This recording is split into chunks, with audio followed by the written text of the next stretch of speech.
Five on the floor, ride for my dogs. Where here's the thing, you can check the score. Hustle hard, couple scars, wearing bubble frogs. Just like Butler said, you in trouble, y'all. Kept the flow playing, got it all banned. Y'all seen the block, stop with one hand. And Pat we trust, it's power, have the guts. We're here to bring the heat, y'all can hang it up.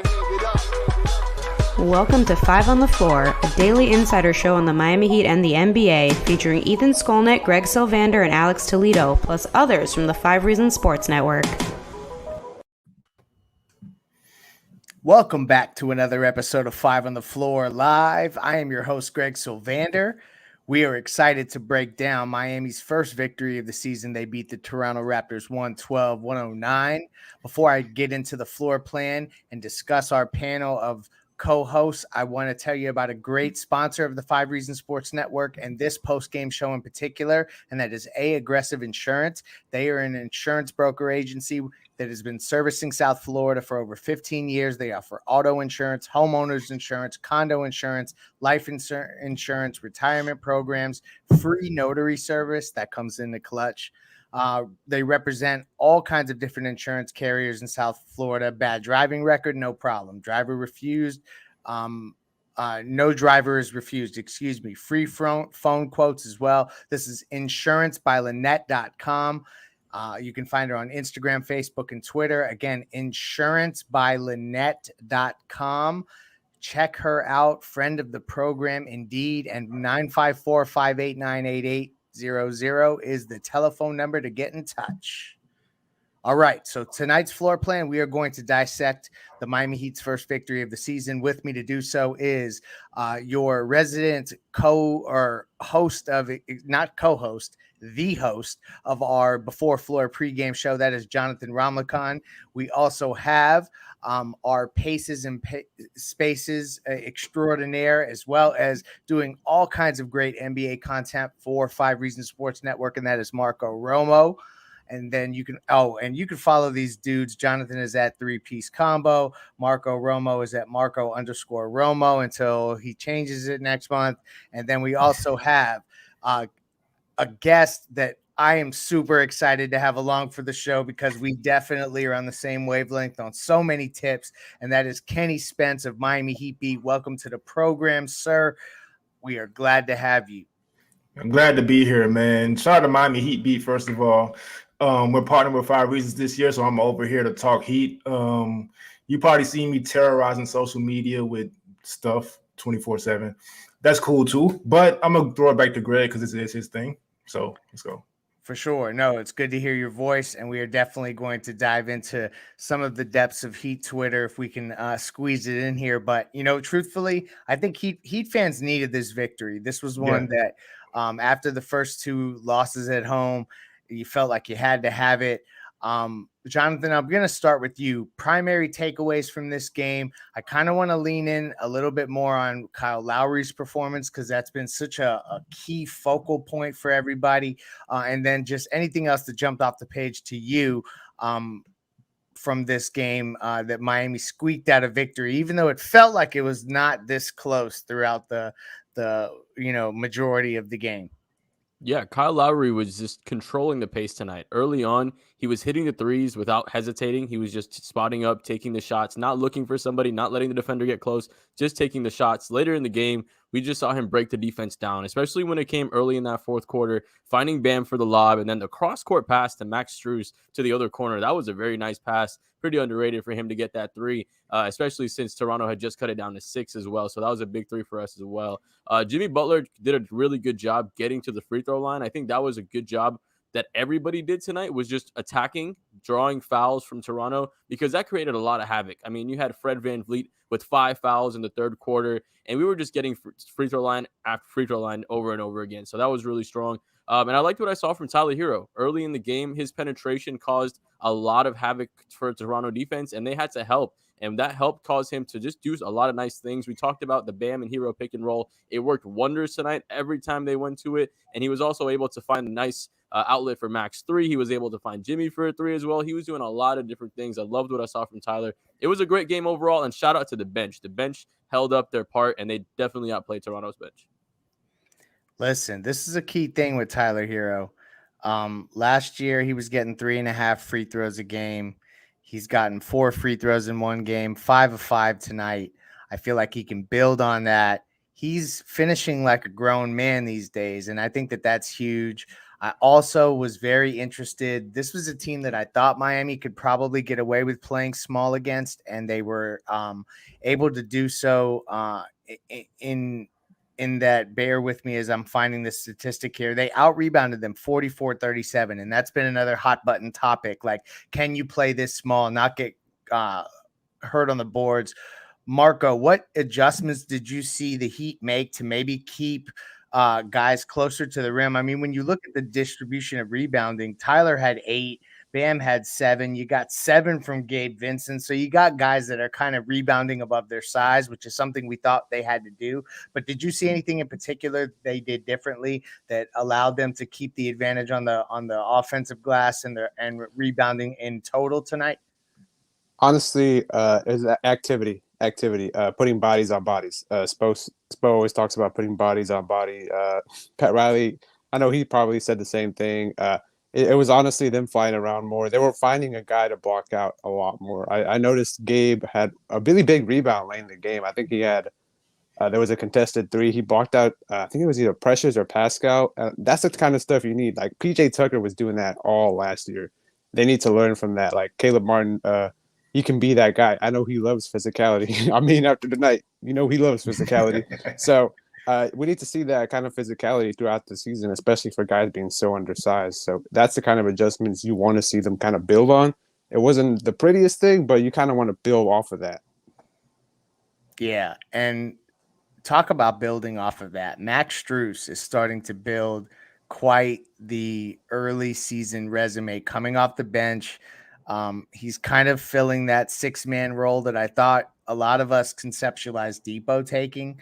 Kenny, can Max Strus keep up this pace? One, and I know that that's like probably a softball type question, so I'm more trying to pick your brain on, is Max Strus the type of player that can embrace a 6-man type role where he becomes that microwave off the bench? What do you think about him in that role? And then also, because Jimmy led the way tonight, I'll let you wax poetic on what we saw from Jimmy Butler tonight as well. Yeah, so I think Max definitely can, because you got to remember he was on the bench until maybe April last season. And so now he has that unit pretty much to himself. We don't really know what's going to happen with Victor Oladipo. We hope he's back and he contributes. But right now, Max Strus just looks incredible. And I think part of that is, and so I had said a couple of months ago, Tyler would start and it would look ugly at first just because they have to adjust someone being able to create for himself. So the first 2 games were ugly, but now Spo's doing more staggering. So now you're seeing more of Caleb with the bench. You're seeing more of Jimmy with the bench. You're seeing more of starters with the bench, and that's opening things up even more for Max. And now he's just open on some shots he probably wouldn't be open with if he's by himself, and he's just taking full advantage. And Jimmy, he's Jimmy. I mean, at the end of the day, he's not gonna do playoff Jimmy stuff where he's getting 40 a night. But anytime the other team goes on a run, Jimmy is going to get to the line. He's going to put points on the board with the clock stopped. And so that's such an underrated skill and an underrated thing. So I want to acknowledge Jimmy on that, because that was huge tonight, because he had no free throws last game. And I think that was a major difference. It's so true. 14 of 16 in game 1. Didn't get a free throw in game 2 against Boston. And then now 9 of 11 from the free throw line. That's where he's going to have to get his points. And I think another way that we're seeing a guy get points that we haven't always seen is Tyler Hero as a rim threat. Jonathan, we're seeing this happen over and over again where Tyler is getting into the paint and he's doing things around the rim. He's getting kind of scoop shots at angles that I didn't know he necessarily knew how to shoot from. He always had that kind of, just baller mentality where you knew that he intuitively knew how to play the game and find shots and find spots. But what have you seen from him early, not just as an outside shooter, but in getting to the rim that is different from what we saw last season? He's just not thinking as much. Everything is just done to get right away. Like if he's going to get to the rim, he's going to get to the rim and he'll make the read on the fly instead of thinking about what could happen maybe as he's going in. And that's what's really been making him just more more powerful for this team, because now every time he gets to the paint and somebody comes and help, he makes the right read, and he does it without hesitating, and he actually does it without turning over the ball. The Tyler Hero experiment with having him at point guard maybe a little bit too soon might have been coming into development now and helping him now have that ball handling. So he's doing that, and like you said, getting to the rim. He's always had that little finesse, right? He's always had just a knack of putting the ball in the hoop. So he's just doing such a good job of finding his path to the rim and getting the path of least resistance. And like you said, the strength aspect is definitely there. I mean, we saw him flex on Precious Achua after getting an anvil, and I don't think I've ever would have said that in my entire life, but he ended up doing it. So he's getting a little bit better as just being a more physical player. He's able to finish through contact just a little bit better. And like everybody has been saying, if he's just able to get to the free throw line a little bit more, that really raises his ceiling and what he can become. I'm all in on Tyler Hero. I really think he's going to end up making people look at the deals for Donovan Mitchell, who is a player I love, one of my favorite players in the league, and they're going to say it was smart that they didn't do that because Tyler Hero can be that player. But before we go on, Manny, let's hit guts check.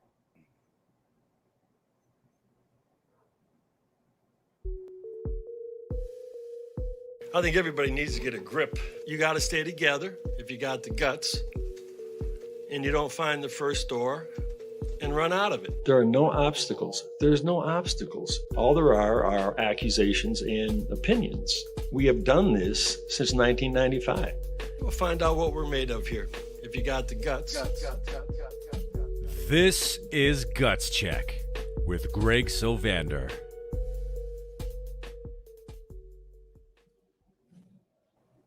Guts check. We love this new segment here at 5 Reasons Sports Network. It is sponsored by Water Cleanup of South Florida. They are your primary resource for any leak detection, mold issues. When you need somebody to come and take care of these types of jobs that most people don't want any part of, you want to reach out to Water Cleanup of South Florida with over 60 years of combined experience. Michael and his team, they are around 24 hours a day, 365 days a year. They have an emergency service line, but you can also reach him, Michael, on his personal cell at 954-579-0356. Again, that's 954-579-0356. This is Water Cleanup of Florida. They service Miami, Broward, Palm Beach County, fully licensed, insured. They are able to help you with leaks, any kind of water cleanup. They got 75-star reviews on Google. Again, that's Water Cleanup of Florida. If you have the schmutz, they have the guts. And the guts check player of the game, y'all, is my dog Caleb Martin, because he ain't having that. And he stepped up, and I appreciate that, because I feel like there's certain moments, and I think it had to do with Tyler, Kenny. Am I right? Caleb was kind of like checking him like, step back. I like that he had the guts to do that. It's all good that you got ejected, Caleb. You got a new contract, so you could afford it. But I'm sure Tyler will chip in. Kenny, how did you react to Caleb Martin stepping up in that situation and being a little bit of an enforcer? So like 3% of me, like as a basketball fan, was like, nah, Caleb, please don't do it. We need you.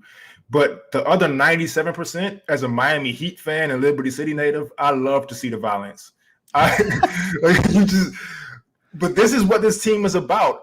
You can't back down. And I have this really huge pet peeve with the NBA with guys pretending they want to fight, even though they don't. And so Koloko did that, and it didn't work out in his favor. And also the form for Caleb Martin as a skinny person tackling someone that much bigger than him. You got to love it. And the Raptors went on a little run, but I think that's going to set the tone for the season. The Heat just lets you know, because last year the Heat's toughness was their bread and butter. It was their identity. Now with PJ gone, there's some people questioning if they still have that. And I love that Caleb showed that, we're still the Miami Heat. You still can't get off on us like that. And just to interrupt real quick, UFC 280 was earlier. I'm pretty sure Caleb Martin was probably watching. Looking at the form, he was able to get the hands locked. He was able to get under the butt of the guy, and he was able to get that takedown. So, like Kenny said, right, he was able to get low on him, get his hips lower than him, and able to take him down. Probably just watching a little bit of Habib or Islam Makhachev earlier today. Jonathan and Brian Fonseca are our fight experts, UFC, MMA, all that. I probably am not even categorizing them correctly because I'm not well versed enough, but Jonathan definitely is our expert. Check him out because he's covering all those events for 5 Reasons Sports Network. As we kind of dig a little bit deeper into this specific game, I thought that the off-ball screening, back cuts, perimeter, handoffs, stuff like that was really positive in the first half. 71 points. Marco, I know these are things like beautiful basketball usually speaks to your soul, as I've remembered talking to you throughout the last few years. What did you see in the first half specifically that you thought is something that they can replicate going forward? Sometimes I get a little worried that it's so matchup dependent because like Boston presented a whole different type of challenges with the type of players they had out there. This team, they could play a little bit smaller and get away with it. But I'm just interested from your perspective on all the off-ball movement that we saw tonight that was a little bit different than some of the pounding that had gone on previously. What you make of that as they play Toronto 48 hours from now again. But yeah, honestly, the challenges with Boston and Toronto, they both switch a lot. They both switch everything. The difference is Boston, they're a lot quicker with theirs. They're a lot smarter with their switches.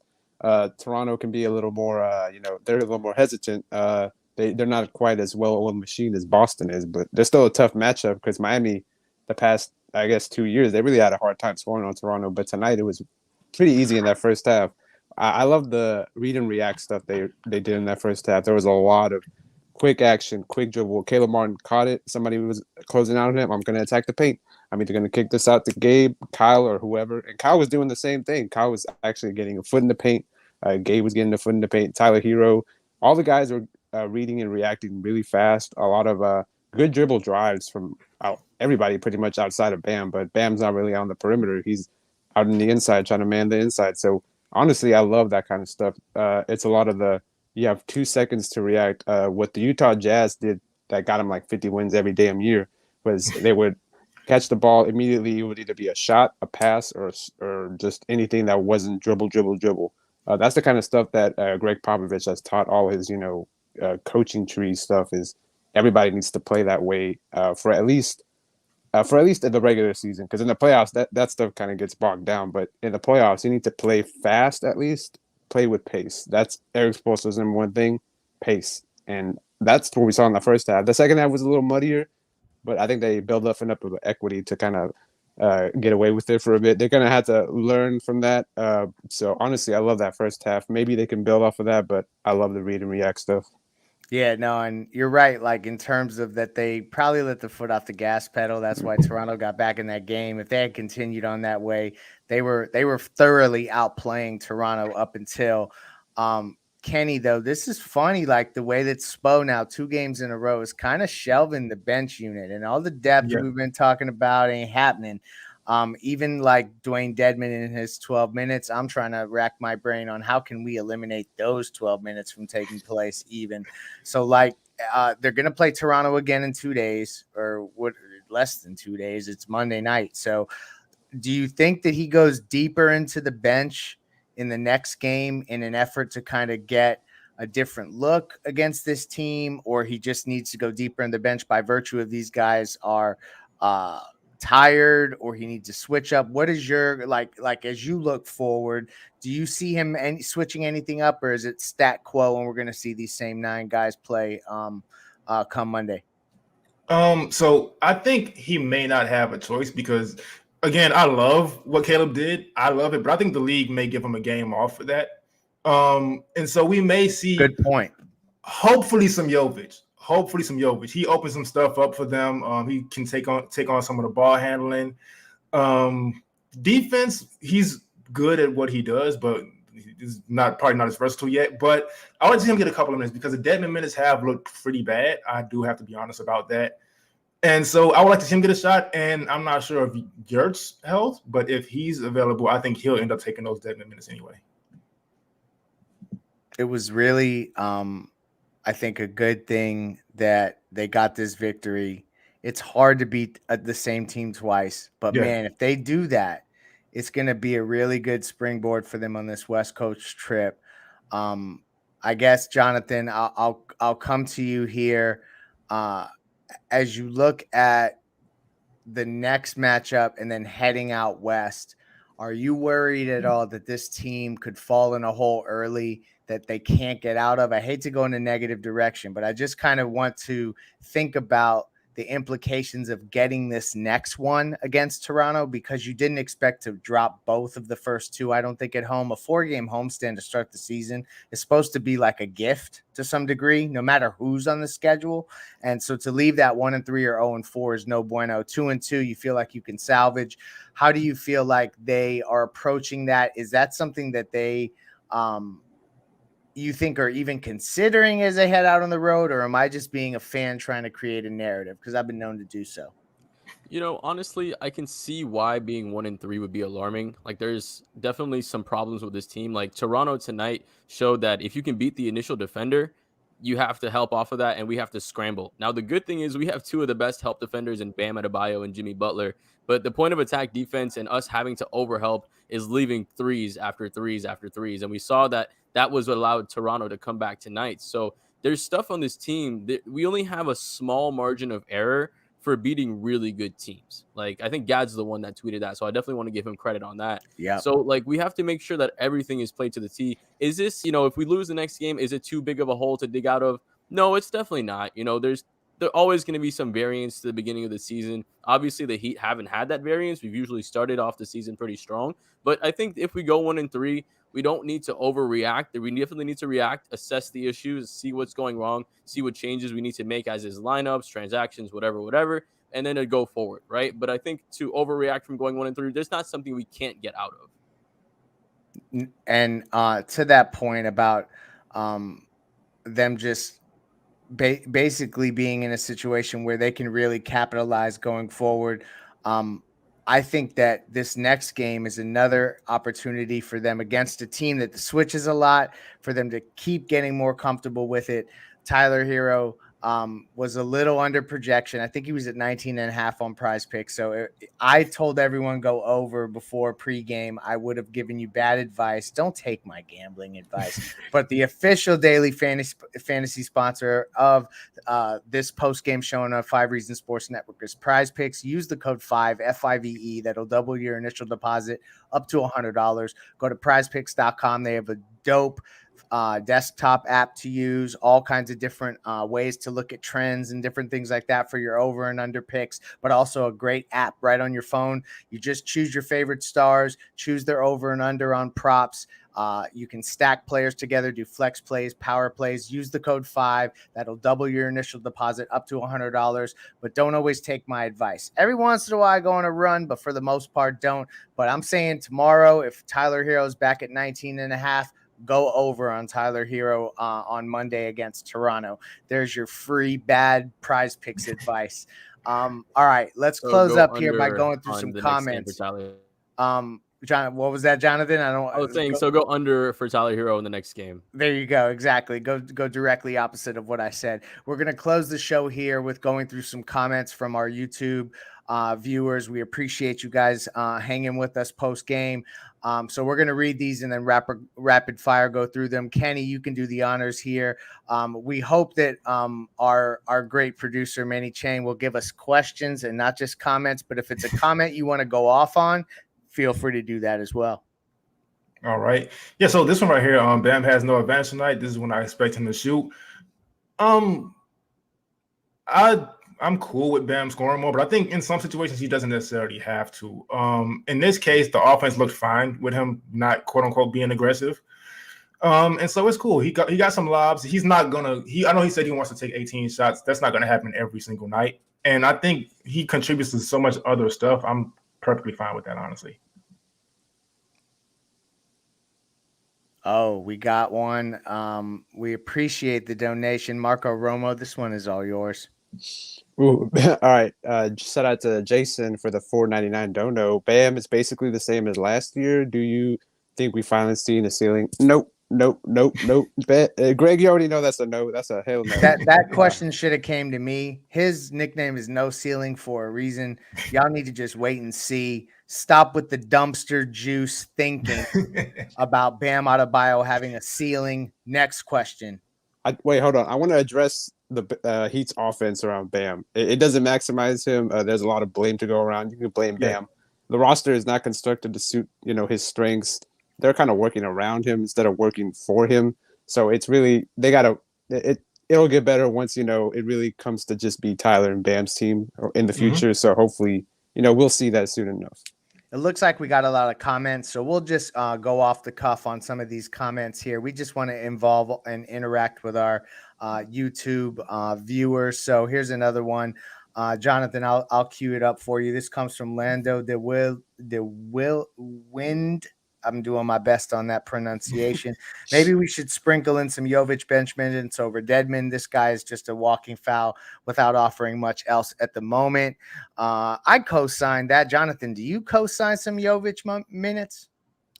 I do, but then the only thing is I'm not sure if he's able to play the 5 against anybody. Like, is he going to really be able to box out anybody? Is he going to be able to protect the paint at all? Just do anything as far as being a relative big. So I would love to see it. I mean, Dedmon is already, over 2 moving screens per game, as we talked about earlier. But yeah, I would like to see it. Just sprinkle some minutes. Just get him, get his feet wet. And if you can get his feet wet and he just has some positive moments, you just continue to build on that.